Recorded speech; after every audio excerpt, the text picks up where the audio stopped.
Good afternoon, good morning. It's Blair Davies from Facade Systems, and we're here to jump into the topic about high performance facades.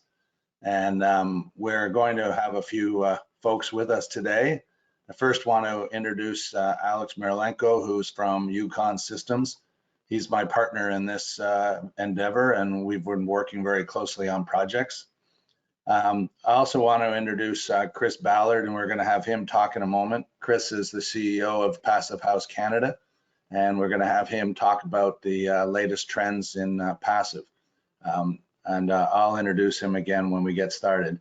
I had a little poll at the beginning of the effort here, and so 4% their concerns are owner expectations, 17% cost, 63% knowledge of what's available, which will be good for today. Knowledge of codes, probably touch on that, but we could do another session on that. And if there are others, that doesn't look like there are, feel free to email or put it in the chat line. We'll come back to this because we're going to talk about challenges, and we'll learn a little more of what matters to you. So just to hide that now. So I'm gonna hand it over to Chris Ballard. We're involved with Passive House Canada because one of our systems is Passive House certified, which we'll cover. And I'm personally really interested in the topic because of the tight collaboration that's needed to accomplish Passive House in not only existing, or not only new, but existing buildings. So Chris, welcome to our event, and I'll hand it over to you.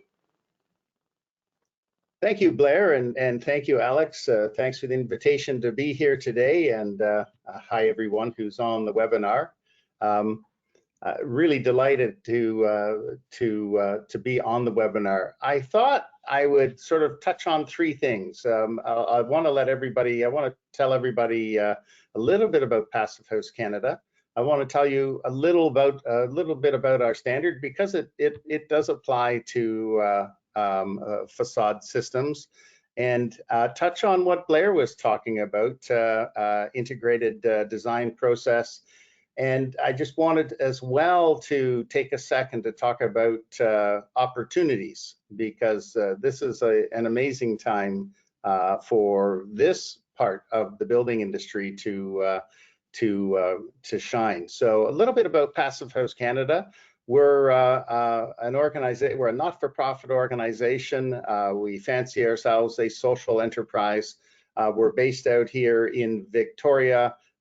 Personally, I live in Ontario, and we have staff right across the country. We have about 12,000 supporters and members across the country. So it really is a growing movement as people look to Passive House to guide them and to help them get to net zero high performance building. And we're happy to be there. I always like to tell people too, remind people, because I'm a proud Canadian, that Passive House has its roots right here in Canada back in the 1970s with the Saskatchewan Conservation House that really set out a lot of the principles for what is today the Passive House Institute standard. So we aren't some foreign standard being dragged into Canada. We actually have our roots right here in Canada, and that's really important, I think, for all of us to recognize. So Passive House Canada, we're here to help you. One of the biggest things we do is networking. We do a lot of training. And our technical department is here to take phone calls from providers to help them solve technical issues as they move forward, whether they're architect, engineer, tradesperson. We're really here to bring building better to the Canadian marketplace. So for those of you who don't know Passive House or our standard, it's really based on 5 principles. One is that we have a super insulated envelope with that includes quality glazing. That for a Passive House building, there is a super efficient HRV system, and that the building itself takes into account solar orientation and shading so that in the wintertime, we can use the sun to provide most of the energy for the building. And then in the summertime, or in the wintertime, I mean, most of the heating is provided through solar. And in the summertime, we have to make sure that there's appropriate shading so the building doesn't overheat. Air tightness, less than 0.6 air changes per hour. Compare that to, say, our 2000, which is 1.5, and you see that air tightness is really the hallmark of a passive house building, and it's how we test the building to make sure it's meeting passive house, the passive house standard. And then, of course, and this is where facade systems really have to pay attention, is thermal bridge-free design. So whatever you're attaching to a building or however you're building the building, we have to minimize the number of ways that hot heat can escape or heat can enter during the summertime. So those are a little bit about the standard. The integrated design process that's really required for passive house to move ahead is one that sometimes can be a bit tricky. You know, in broad terms, it's about getting the client, the architect, the engineer, and if possible, the contractor all at the same table at the same time so that you can hammer out all of the issues before you put shovel in the ground. The first time you do it, it can be really difficult. It's just not the normal way. Normally, you know, the architect and the client work together, then they pass the drawings to the engineer who does his or her magic, and then they pass it on to the contractor who has to implement. But with everybody sitting around the table, of course, what you do is hammer out, you identify the issues and you hammer out the issues so that when you put the shovel in the ground, things go much faster, they're much smoother, and they save the client money at the end of the day, quite frankly. You have far fewer change orders. But the first time it's tricky, and I encourage everybody to give it a try. We have members who undertook the integrated design process on their passive house project, and then their next project was not passive house, but they still stuck with the integrated design process because it saved them significant funds as they went forward. So that's really, as Blair was saying, that's really crucial to bring everybody to the table together. So a couple of high-level things I just wanted to touch on when it comes to facade systems, and I've got have some notes here on another screen, which of course went dark as soon as I wanted to refer to it. I would, you know, the passive house principles when it comes to facade systems, and talking to our technical team earlier today, and I said, so what do we really need to pay attention to here?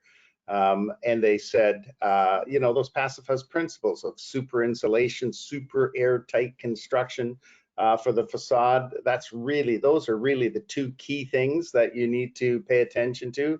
You know, bulk water and water vapor management are also necessary to provide durability. So that's critical.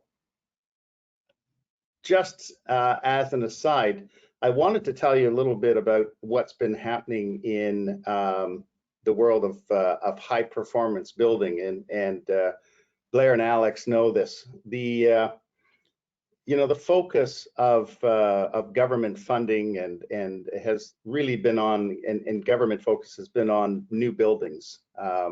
We've had the model code released a couple of days ago. And this is all fine. And we've been telling politicians and government officials for the past 2 years that if Canada wants to meet its Paris Climate Accord commitments, it needs to do more than talk about green new buildings. It needs to focus as well on existing buildings, especially towers. And this is where I think your industry will play a huge role. In that, how do we take an existing building that is at the end of its regular life. It's now time for it to be renovated with new windows, maybe a new facade, etc., new boiler systems. How do we take that building and make it super energy efficient, maybe even to the point that it doesn't need natural gas boilers anymore? And that's where this industry plays a key role. So government is starting to pay attention. Yesterday's announcement made right here in Vancouver by the Prime Minister and Minister Guilbeault talk about existing buildings and retrofits, deep energy retrofits to existing buildings, almost as much as they talk about new buildings. And there's money there, so there's interest there. So it really is time, I think, for this industry to shine and to be prepared to step in. I think the last calculation at our retrofit symposium we ran last year at Passive House, we were told there were about 10,000 towers across the country that are in need of deep energy retrofits. They're at the end of their life cycle. It's time for them to be upgraded. It's only a little bit more money to take it to the Passive House standard. But you know, facade systems are what's going to make the difference. And listen, with that in mind, I'll let Blair, if it's okay, I'll put a plug in for our prefab symposium that we have coming up in September. September 21 to 23, and people can learn more about Passive House and the education opportunities that we offer by going to our website at passivehousecanada.com. There's training information there, there's networking information, standards information. You'll get lost in it, so be prepared to spend some time digging around. But we do have a prefab symposium. It's a virtual event, 21st and 23rd to the 23rd of September, that I hope will bring a lot of folks on this webinar the necessary information about who's providing what the common challenges are, and I think I'll leave it there. I know, Blair, you very graciously gave me 15 minutes, but I promised I would. I don't even want to hear myself for 15 minutes, so I'll stop. And I don't think I've got anything more to say other than we live in really challenging times, but that's really exciting for the facade systems industry. And there's going to be all sorts of opportunities for this sector in the coming months and years as Canada and the building industry really strive to reduce GHG emissions. And as we say, you know, at Passive House Canada, we build better and we feel better. So thanks again, Blair, for allowing me a few minutes here, and best of congratulations on pulling the webinar together, and best of luck to everybody involved. Thank you. Thank you, Chris. Thank you very much. We look forward to working together on more projects. Interesting on the prefab space. That's the second question I get every time. So I know a bit about that. Maybe that'll be a future webinar. Yeah, and this is what we keep. This is what government is beginning to understand. We can't build the same way we've been building for the past 100 years. So I'm looking to this sector to help us with some of the answers. Anyway, I will turn off my camera now and leave you alone, but thank you very much. Thank you for joining us. Okay, take care, everyone. Thank you. And I'm mucking around a bit. I was hoping to share cameras of us, but such is life. So we're going to get into the presentation right now. We've got a good set of folks that have joined us, and Alex and I, our opinion on this is there's a lot of content, and we could go on for hours and hours. What really matters is we have a discussion. So we are looking for your chat comments or your questions. We'll do our best to go in there and check it as we go forward. We'll try our best to keep track of time. This recording will be available afterwards on our website.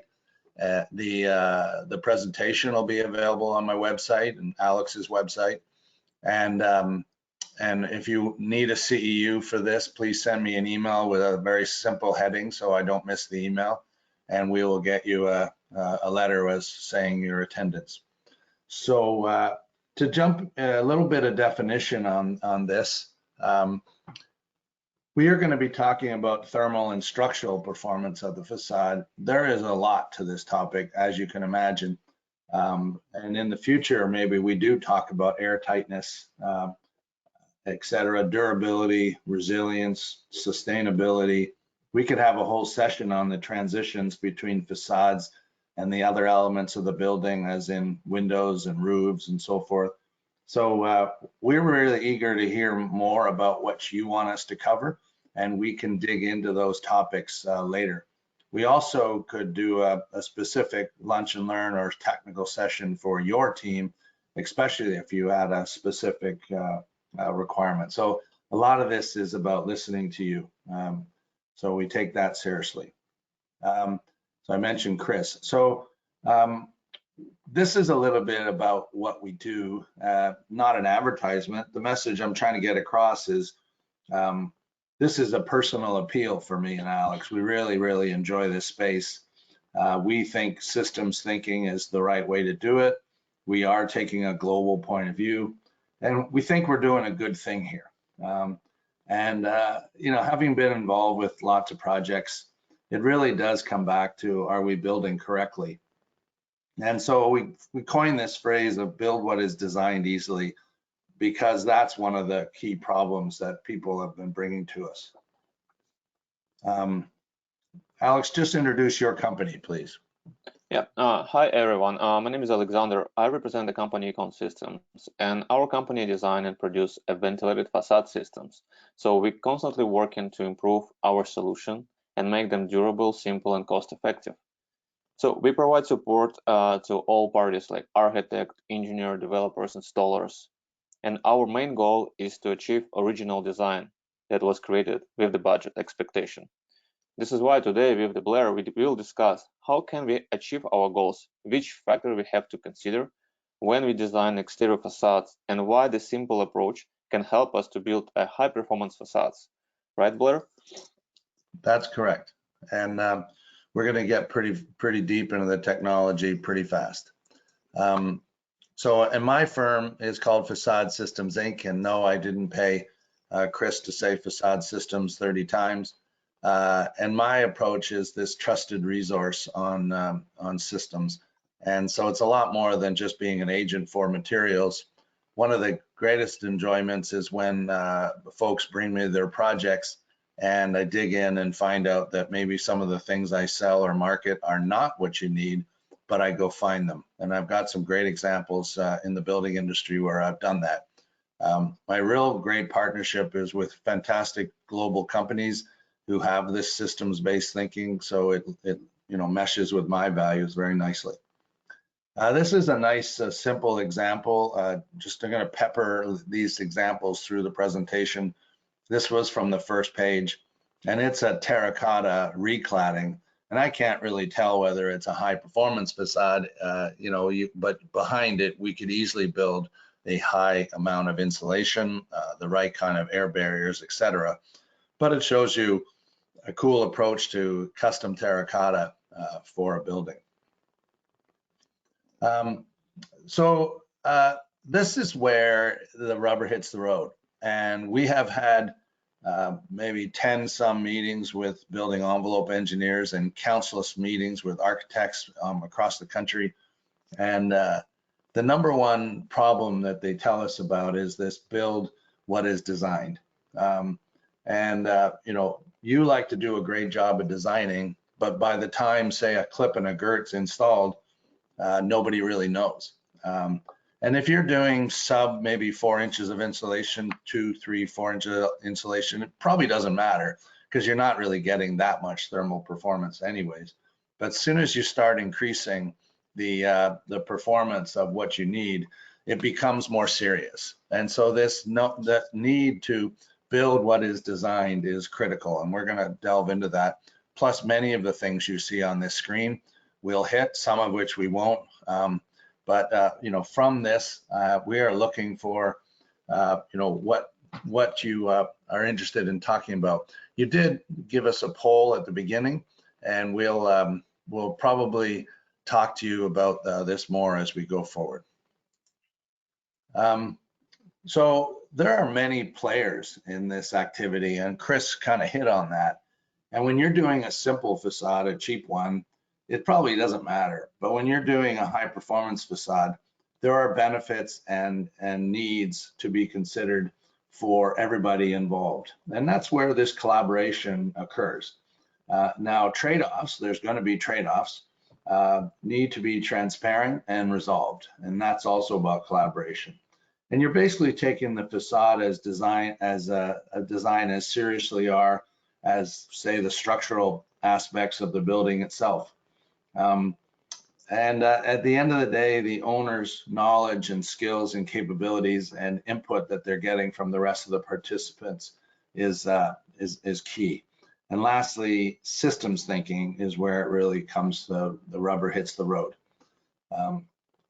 Now, there's a lot of stuff on this screen. I want to tell a story while you maybe look at that. So we're building a building in North Toronto, and the contractor comes to us very late in the process, and he says, "I got a price for a clip and a gird. Can you match it?" And what we did is frankly, we pulled up the design, saw all sorts of flaws in it, and we came back with an optimization of the panel layout, the fabrication costs, the panel utilization to reduce waste, because there was horrible waste. We really thought through the labor cost, including the speed and installation of what it was a relatively heavy cladding. And we looked at the structural and thermal impacts. And we actually came back with a solution that was more expensive than his clip and a girt thing. But overall, because of all the value engineering we're able to do on the full system and all the labor savings, that price difference well outlaid, outsped the cost differential at the beginning of the system. So, you have to think about everything, and that is systems thinking with the help of experts. And I'll hand it there, Alex. Yeah, Blair is right. So we have to consider a lot of different factors just to design one type of the cladding materials. But most of the time, our building have at least 2, 3, or more cladding materials at the same time, and each cladding material has own requirements. So using pre-engineered solutions can help us to increase design speed, to make it simple to the installer team. In this case, you can specify one system independently from the cladding materials. And many times we use the same substructure system for the different cladding at the same building by the different trades, from, let's say, metal installer to the stone installer. There's 2 different installers, but they're using the same system. Blair, can you go next? Here we can see the example of the Vancouver Christian School, where we use fiber cement panels and vertically oriented metal panels. And behind, we use the same system, so the installer was comfortable to use the same wall brackets and the girts to attach different type of the cladding. As I said before, our main goal to build what is designed. The right thing to do is by starting at the beginning, right? We have to turn the concept into the building. The best type to do initial review on the concept stage. We can review some main structural requirements for our backup wall, cladding layout, make it more efficient and reduce the waste building, and also make it more effective and fast. On the next slide, we can see the great example shows 2 different concepts to attach at the same type of 3-dimensional terracotta cladding materials. On the left side, we can see we can use a solution that can span floor to floor, and others on the right side, the solution that can directly attach to our walls steel stud. What is the difference here? and why it's important. Each solution has their own benefits. The slab-to-slab solution on the right can provide us a lot of flexibility in terms of installation. We can rely on the concrete floor slabs, and the general contractor can use 18 or 20 gauge steel stud because we don't touch them. Also, this solution will increase the installation speed, but the price will be a little bit higher than solution on the right side. On the other hand, we have solution on the right side that will be less expensive, but with this type of decladding, we have to consider weight of the terracotta panels. This is why we have to increase the thickness of the steel stud, so make it 16 gauge or 14 gauge steel stud to make sure that it can withstand the wind loads and dead loads installation. And speed can be slower a little bit. And all this we can consider on the very beginning. Also, if we are on the next slide, as we proceed using the same example, with preliminary structural calculation, we can determine a projected thermal performance of the building, and we can see right away, can we meet or not our requirements. On the right side, you can see the layout of the wall bracket, the size of the wall bracket, and we can measure it and figure out what is the thermal performance. For example, you decided to use a less expensive solution. Let's go back on that example, but keep it this slide. We decided to use a less expensive solution because the quantity and the layout of the thermal broken clips, we cannot meet our goal, what we designed, like a thermal performance.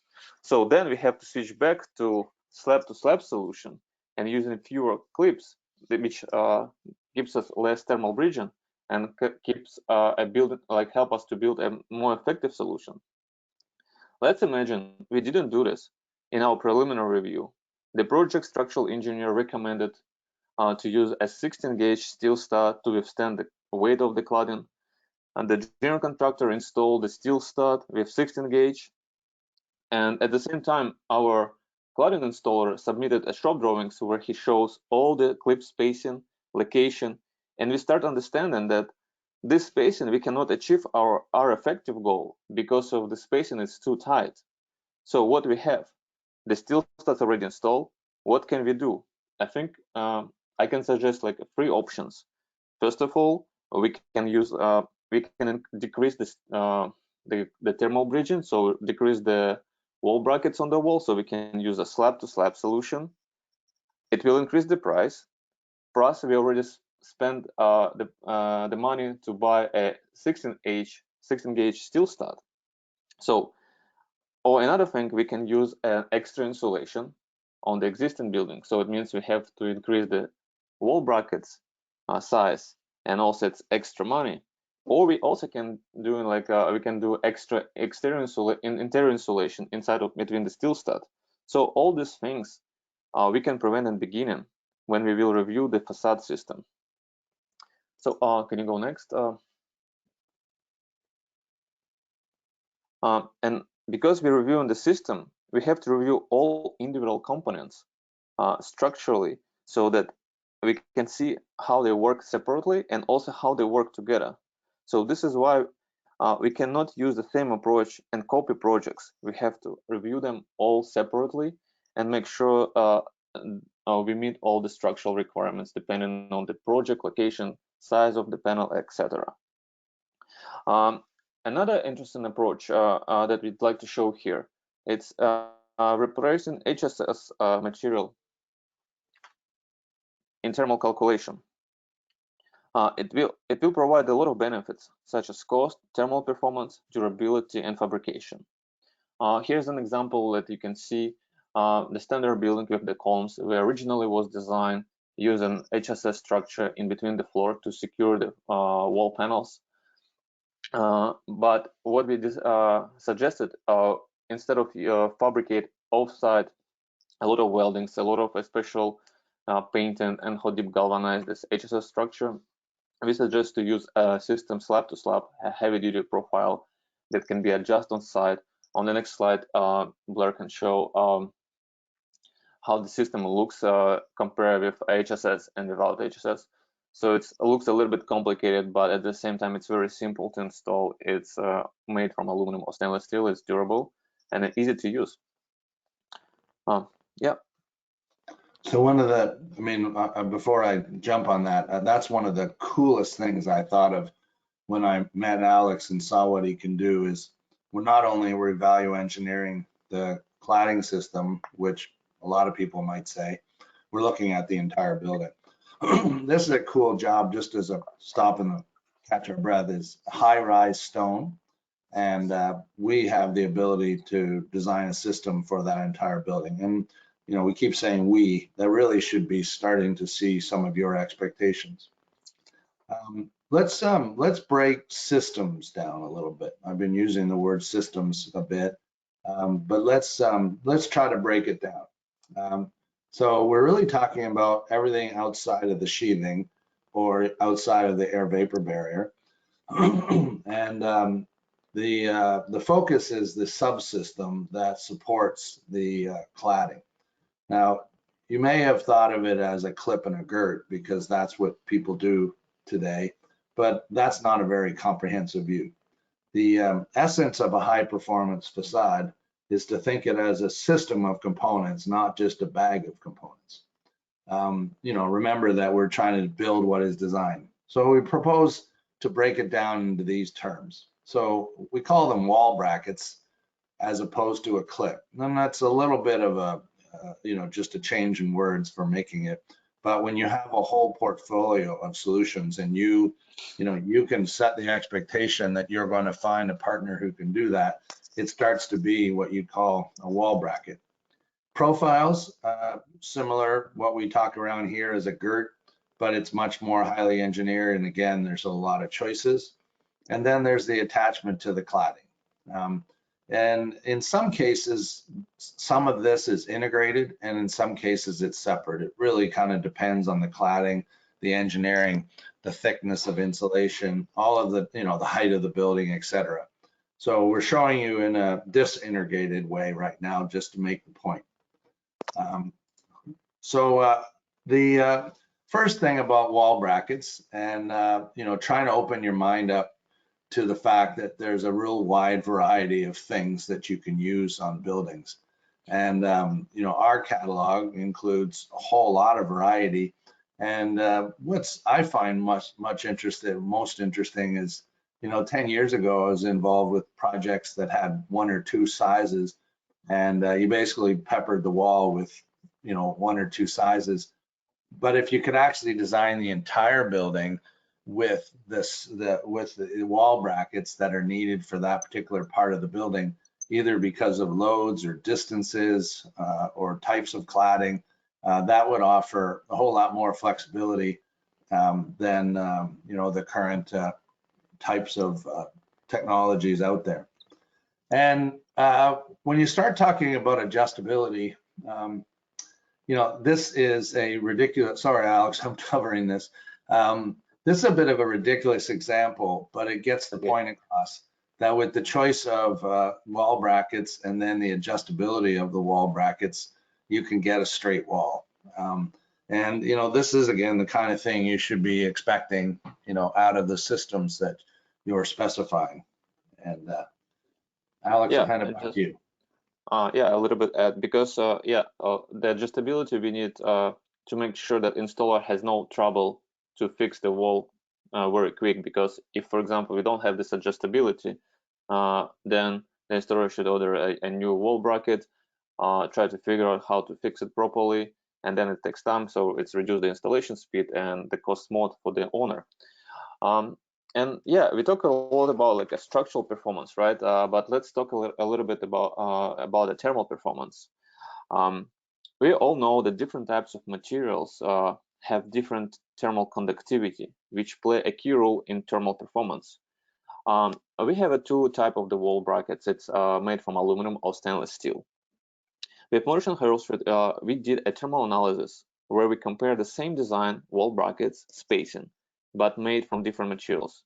So what we found that the thicker insulation and small vertical spacing between them, the stainless steel wall brackets have about like a 30% more efficient.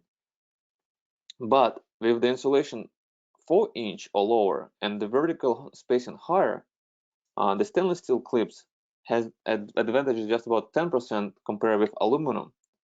So in terms of the price, stainless steel clip approximately 30–50% more expensive, and then depends on the type of the building, the weight of the cladding.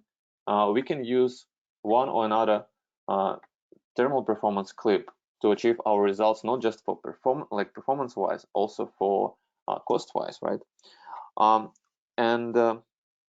Also, our structural wall brackets that made from stainless steel, we certify in Passive House.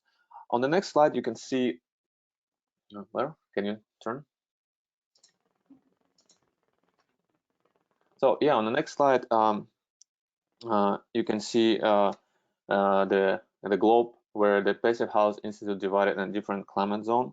So to make it easy choice for Passive House designers and engineer, our company certify our wall brackets according to Passive House requirements. It means that we based on the climate zone, the weight of the cladding materials, you can certify your wall brackets, or they call it facade anchors, in the different categories.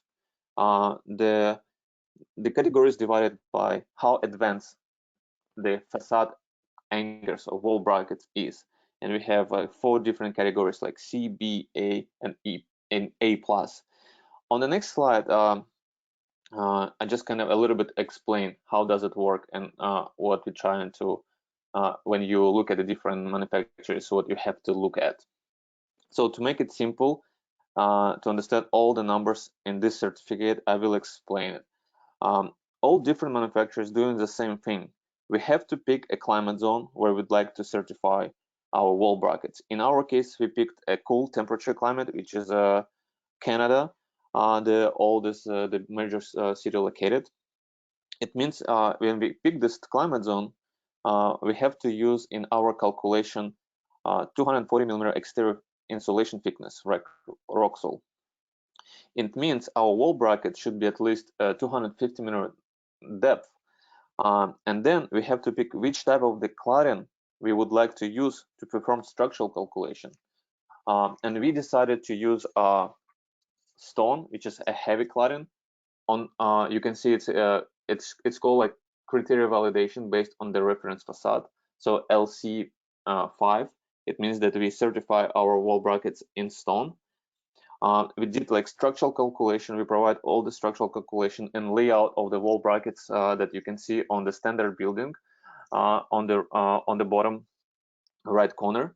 And then Passive House engineer created a thermal model when they calculate a thermal bridging effect. So in our case, we got a total thermal bridging effect delta U equal is 0.0164. Sorry. I'm sorry. Which bring us our wall brackets as a very advanced component, like A certificate. And if you would like to use the same wall brackets in lighter cladding materials like aluminum composite panel or fiber cement, it will work the same, even better. So this is why you can very easily understand which wall brackets you can use on your project when you design a passive house. So this is an example of a simple facade using porcelain on the right-hand side. But built what is designed easily is what it's really about. So that's what brings that system together. So we covered wall brackets, and what's attached to them are what's called profiles. And you're probably used to the word girt. And those profiles can be horizontal or vertical, depending on the wall system that's being designed. And the things that matter are, first of all, stiffness to support the cladding's deflection, the type of connections to the wall bracket, and we talked about distributed or slab to slab, the normal structural engineering issues that Alex talked about a minute ago, and then the relationship between the stud location and the panel location. And all of these things are integrated in the choices of wall brackets and profiles. Now, your supplier should have a portfolio of these and not just a hat bar. You really don't want to have one size fits all. And that means that you could have a light and expensive profile where that's applicable, like maybe low down on the building or lightweight cladding, or high strength profiles where that's needed, as in heavy cladding or higher up in the building, etc. And the other thing is, by having a portfolio, again, which you should look for in your facade system partner, is you could have the same supplier with a different design portfolio for different parts of the building for its different needs. Now, the relationship between the wall brackets and the profiles is a bit tricky, and that's because there's a lot of movement. Buildings move, slabs deflect, claddings expand and contract, aluminum subsystem expand and contract. And the way that is solved is with fixed and sliding points on the joint between the wall bracket and the profile. And so, that's a system that we've refined, and you'll see some more generic wall brackets out there that haven't thought that through. And, that's a key part of what's required. Another rather innovative approach is, when you have two profiles coming together, it's sometimes tricky to get two wall brackets attached at the same place. And an innovation would be to have one wall bracket, but due to fixed and sliding points, you could have a profile from above the slab and a profile from below the slab, not having any interactions from expansion, contraction, or slab deflection, only using one wall bracket. So that's a little bit of an innovation of fitting the load for the building and the forces at play. Now, this is one that I think as we've rolled it out, and it's been used for a number of years, but it hasn't been used that much here. And as we've had discussions with folks, they're finding this is a very exciting idea. Now imagine only two connections, top and bottom, and the wall brackets, basically go from 4 or 5 up the wall to 2. The backup wall just became irrelevant. It's really there to support the interior, and the insulation would be attached to it, but the loads on that would be very low. And in a recladding situation, the backup wall performance would be somewhat irrelevant. So if you didn't want to tear apart an existing wall system, maybe because of cost, or you want to keep the inhabitants in the building, you could go slab to slab and make it much easier for a recladding. I think that's pretty neat. And this is a little bit of a blow up of kind of how that would go on. And the other thing that does is reduces the need for expanding the amount, the weight of the girts. So you could go back from, say, 14 or 16 gauge back to drywall studs, which improves the overall cost benefit. You'll notice in this picture, it doesn't show you the details around the windows. We eliminated those drawings from this presentation just to make it easier, but we have all those details for how the window would be treated in the application, which we can discuss if you're interested in that.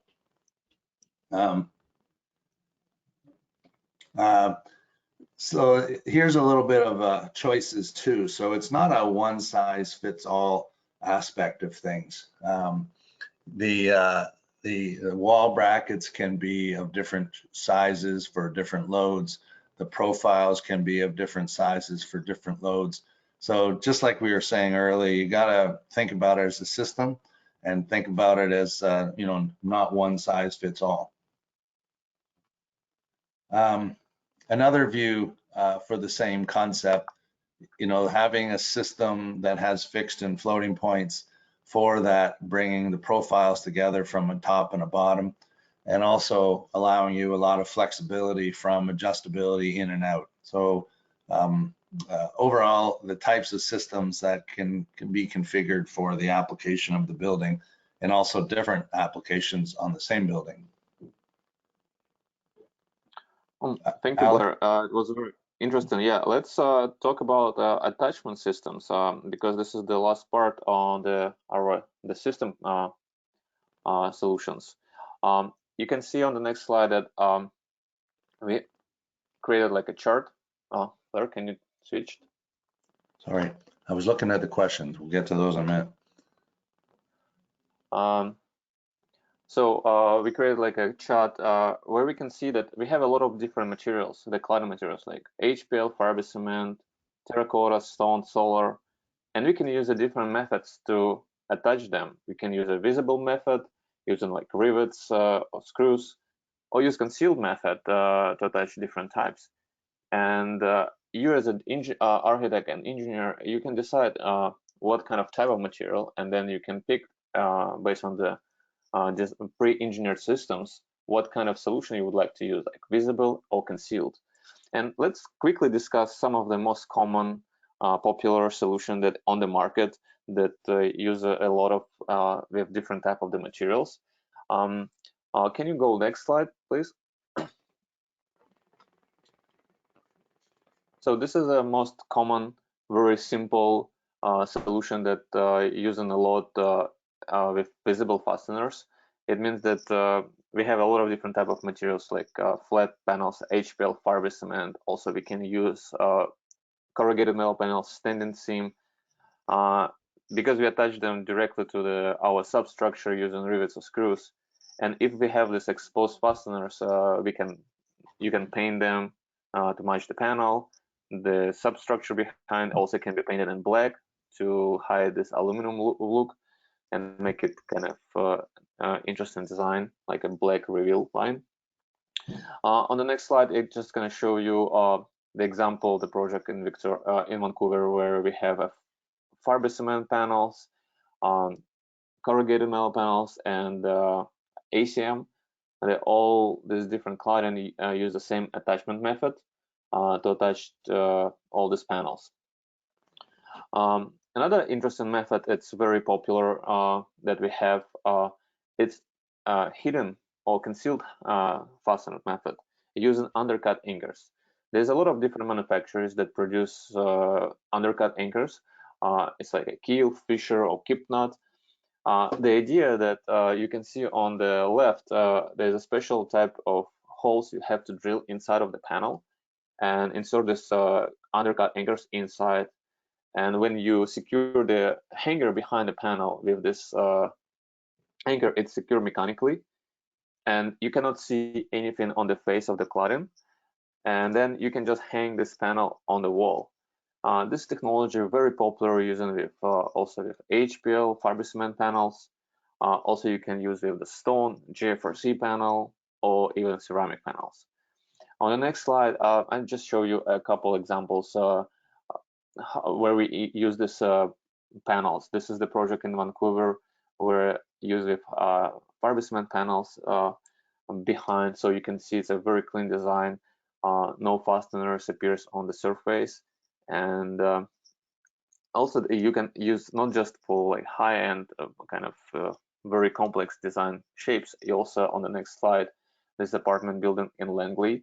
The red panels, the small red panels, was attached again with the hangers behind, so they try to mimic terracotta view on this job.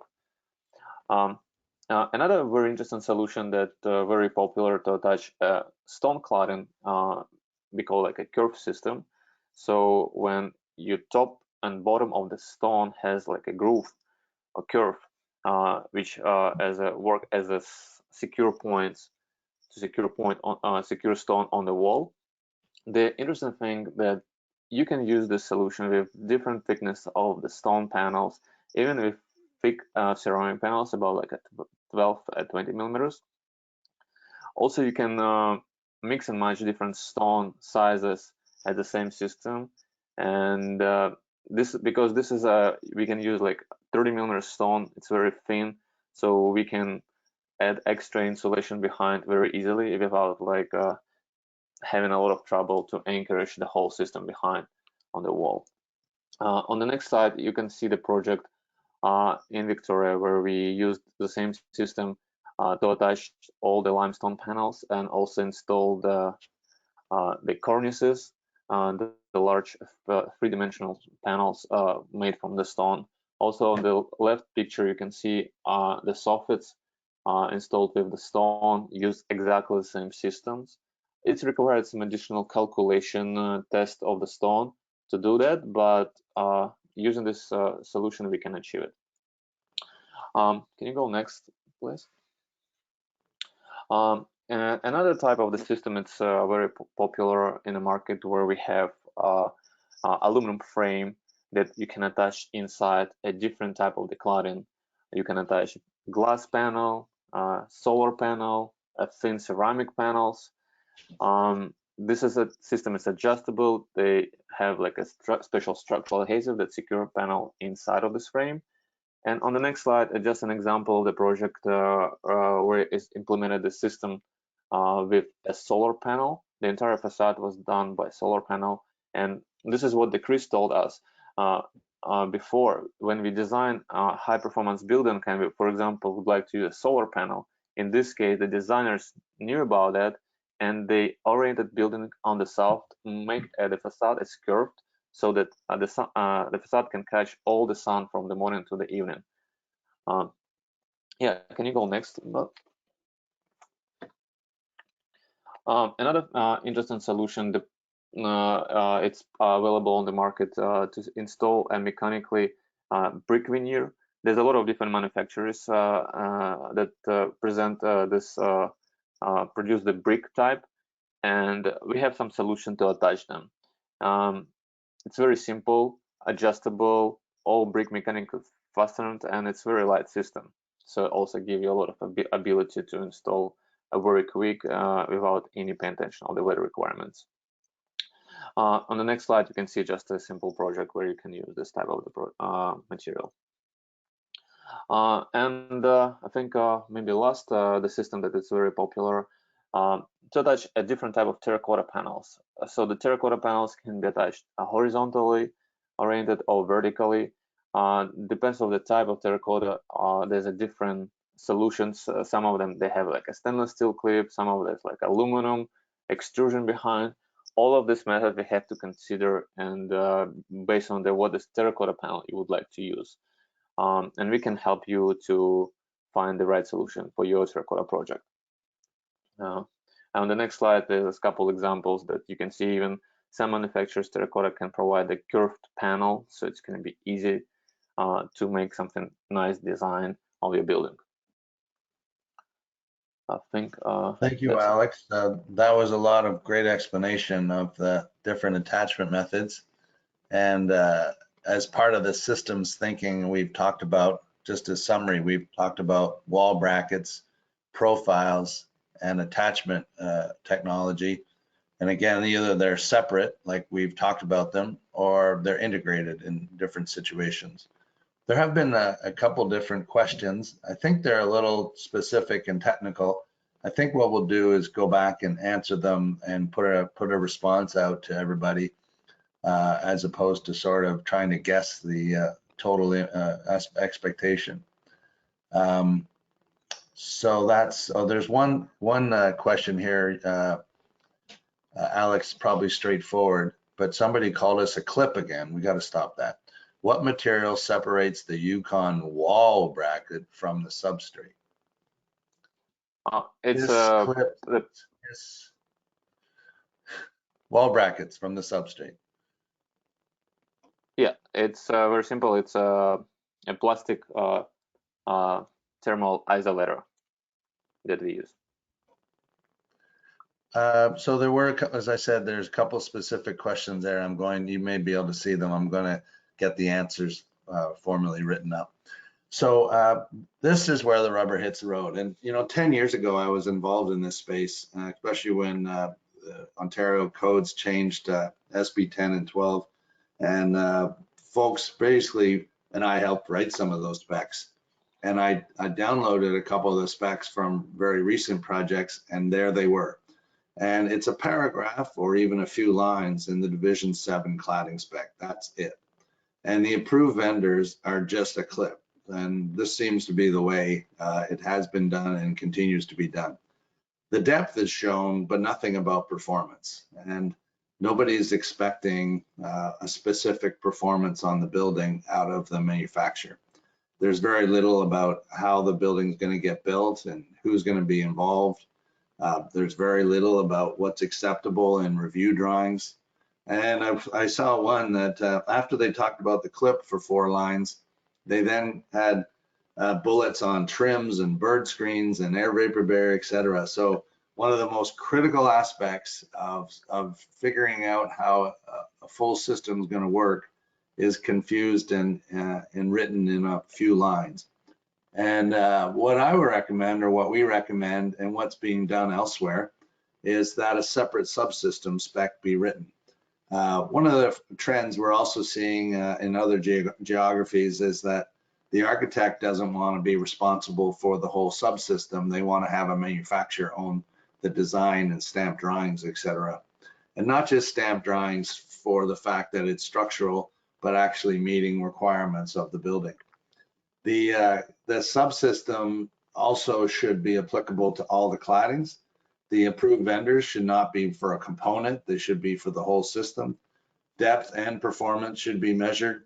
Now, inspection expectations is very interesting, and I've only seen it on 1 or 2 jobs in my career, but I think in this key factor of the subsystems, this would be critical, and it goes to that whole concept of build what is designed. And you know, manufacturers like us would be quite happy to be visiting job sites to see if what was put in shop drawings.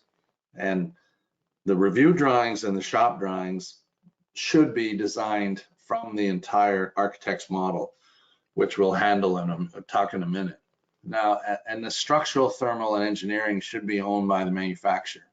We'll also do training, and you should also be asking for how long you've been in the marketplace doing that. So there needs to be a pretty significant shift in master specs from this status quo, which is very limited and doesn't set any great expectations, over to, you know, doing this more seriously.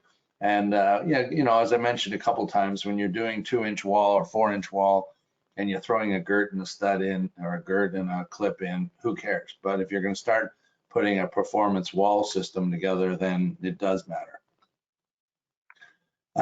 Taking a big jump from we talked about a lot about design, we talked about systems, but I want to jump in briefly into post-award. And these are some of the expectations that we believe you should have and how things should go. And I think they're aligned with what I just said about the spec. So you've developed this model, right? And you've developed this architectural model, and oftentimes what gets handed is a flat piece of 2D paper, and then somebody's expected to sort of read that and do a manual transfer to how they're going to do some shop drawings. We recommend that no, the model be distributed to the manufacturer of the subsystems the same way you would have handed the model off to a structural engineer, and then the review drawings come right from that model, and accurate component and system design come from the model. So a very integrated approach. And also that set of review drawings is very comprehensive. If you want to see an example, we can show you afterwards or show you another time. Oftentimes what makes sense, especially on a complex or a really high performance building, is to do a mock-up. And if somebody's not willing to do that, then you've got a real problem. I mentioned site inspection. And, you know, what does the service provider or the system provider do to mitigate risks and overages? And that whole design assist process discussed earlier is a key aspect of mitigating risk. Now, for the contractor, again, you should expect that when you get the shop drawings from the contractor, they very clearly came from your model, and that the components and systems rolled out of that model. You should see a nice, simple, straightforward layout. You should have the contractor should see very clear instructions on fabrication. The system provider can't be separated from cladding and cladding suppliers. They need to be integrated in how they work together. In many cases, vendors provide optimal lengths of profiles, and I have seen the jobs where people just ship a bunch of 8-foot pieces, and somebody on the job site is sitting there with a grinder cutting things up. Big mistake. And you can see the other concept. So you should be expecting more out of the process and the players that you're getting involved with and specifying. the should part, eh? Okay, Alex, we're almost near the end here. Yeah, almost the end, and just want to share some very simple example how this the system it works. We've got a request from the general contractor was an excavation company who was doing like this is a small project. It's pump station, and they're looking for fiber cement panels with exterior insulation, and they asked, "Can you provide this a solution for them?" And we said, "Yes, we can." So we quoted this job. And then he tried to find a contractor who can make this job, and everybody was busy. And we said, okay, we can give you like all the shop drawings. You can just use like IKEA design, everything on the paper. You just have to follow all the spacing. We can order the prefabricated fiber cement panel, and he's done a very good job. On the next slide, you can see it's a very nice, clean job with all the metal flashing and everything, and turned out very well. And this is done by a not professional cladding installer. And this is the key point. So having like a system, all the drawings made properly, you can like reduce your risk and to make sure you can achieve your project that you originally designed.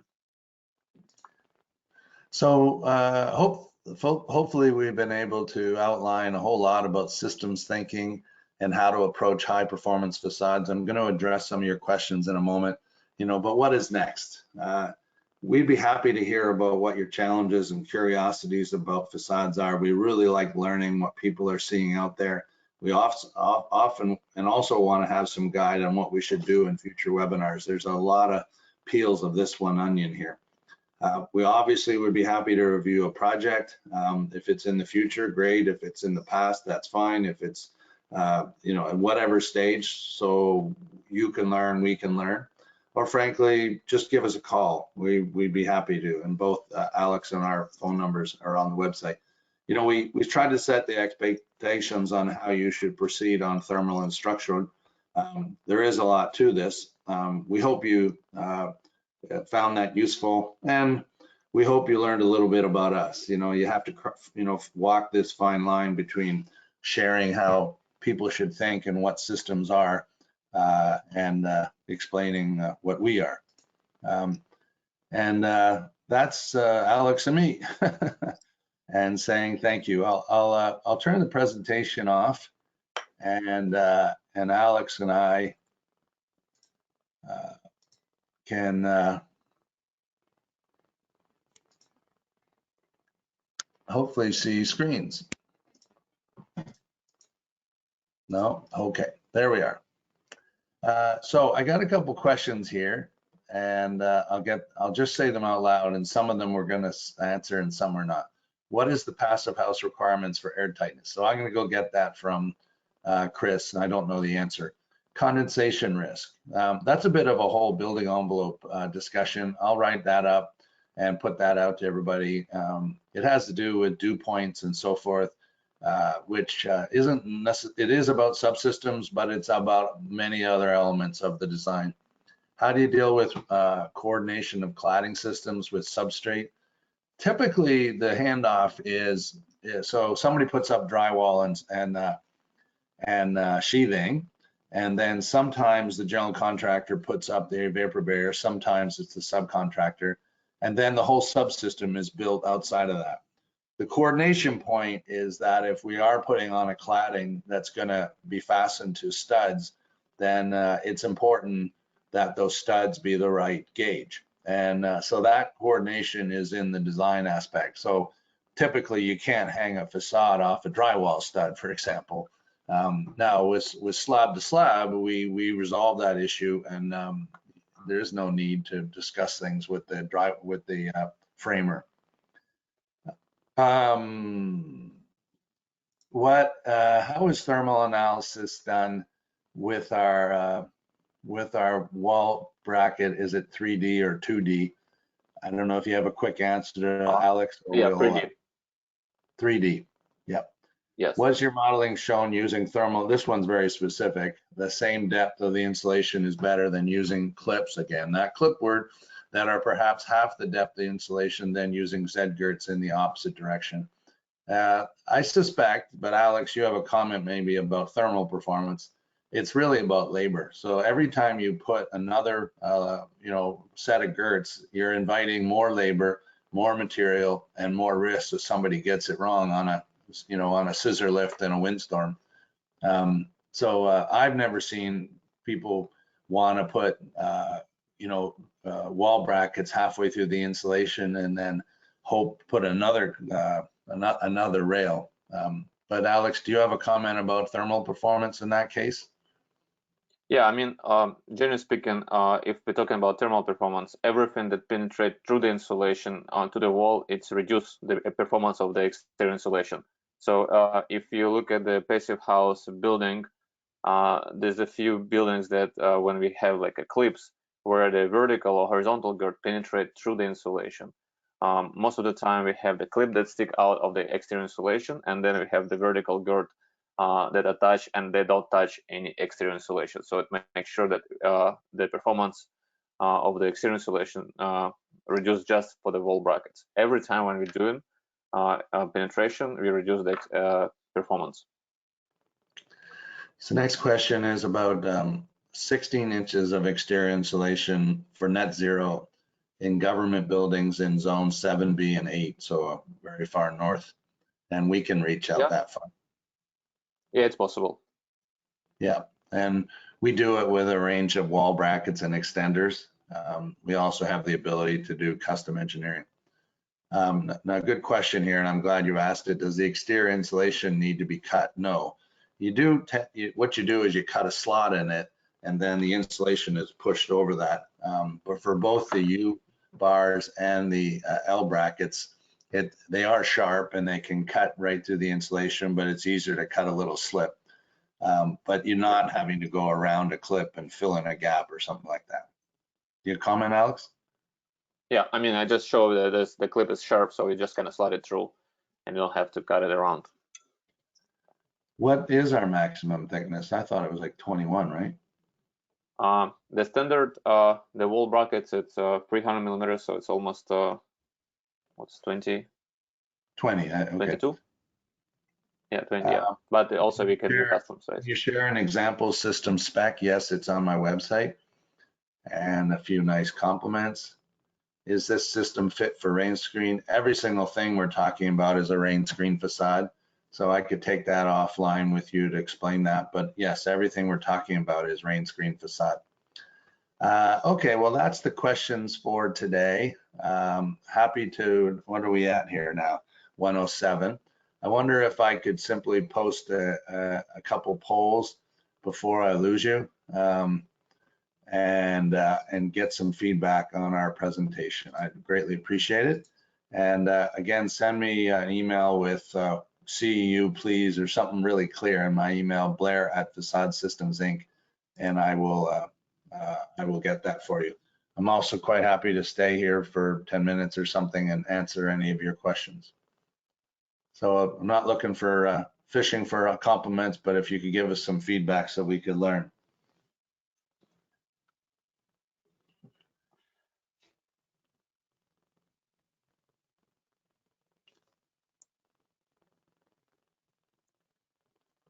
We'll get over 60% and then I'll ask one more question.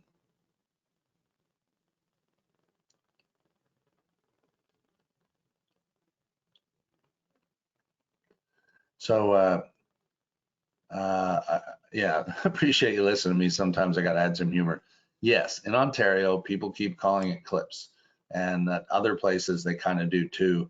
The wall bracket concept, I think it's a bit of marketing, but it kind of makes the aspect of taking on this more seriously than just a little bit of a component. So I say it tongue in cheek. But yes, wall brackets make it a little more specific. I guess the other thing that happens when I'm involved with engineers and architects is they say, send me a picture of your clip, or send me the details on your clip. And the reality of the matter is, I can't do it. I kind of can do it, but I'm really more about understanding your project and then giving you some ideas of how we go about it. some nice compliments. I really appreciate it. We put a lot of work into this, and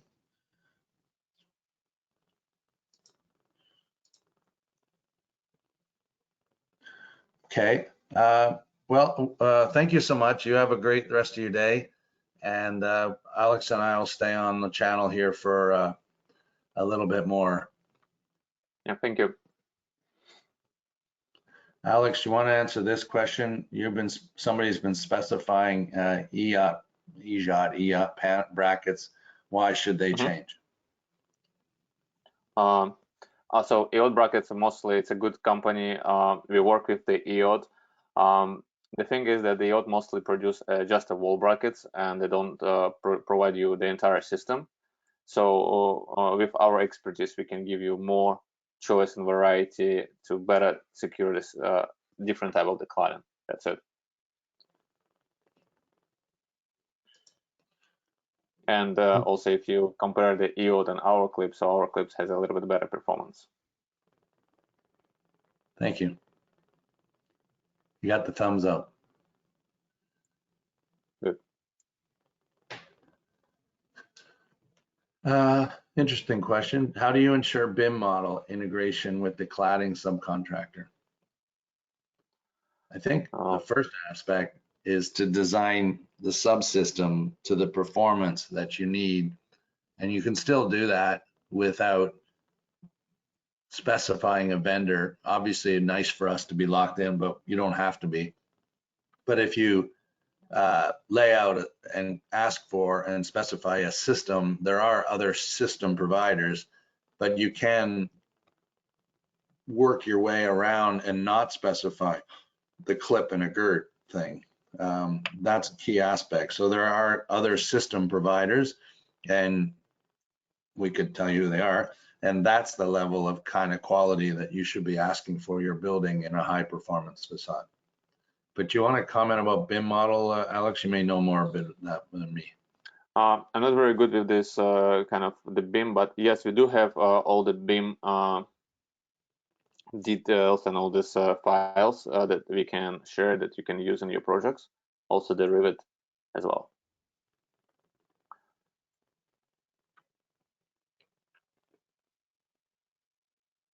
Do you have any more questions? Especially for the more complicated facade geometry. All I can say is get us involved early, and we can work with you on how you put out a spec, or else how we work with you directly. So Alex works across Canada into the States. I represent products here in Ontario and Quebec, just as a matter of choice, because I've done a lot of travel in my days. I'm happy to take a call from anywhere. I like helping folks, but a call to Alex as well for the rest of Canada and into the States.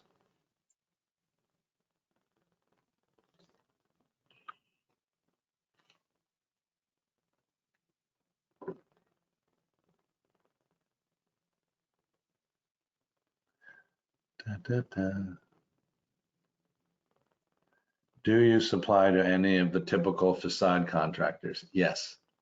Now, some of them have their own clips, but we still offer them systems. So Flynn has a clip, but and they'll tell you they can put together the whole thing, and they probably can, but they also buy from us for a full system.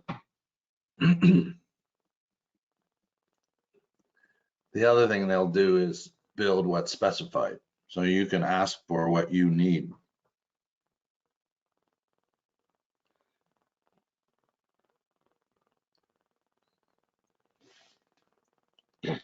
Okay, well, that's 114. I think we'll sign off on that. Thank you. I hope this done well, and please send any inputs or questions to Blair at Facade Systems Inc. or Alex, once you say your email address. Yeah, it's a.mirilenko@yukonsystems.ca, or you can just follow our website. Yeah, you can. Oh my, there's like under the picture.